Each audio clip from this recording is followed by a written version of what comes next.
Hey, to enable power saving mode on the Realme Note 50, first you have to open the settings, then scroll to the battery, and from this you can find the power saving mode. It's also known as the battery saver. So you can quickly turn it on and off by simply tapping on the switcher. And as you can see now, we've got some first changes, like it's actually turn on the dark theme, limits the background apps, change some visual effects, and some network connections. And when you turn it off, you can also customize it, so you can actually set the schedule. For example, you can turn on the battery saver automatically based on the percentage of your battery. So if your battery reach 35%, it will be automatically turned on.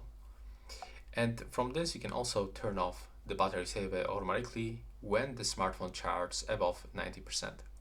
And that's all for this video. Right now, please subscribe.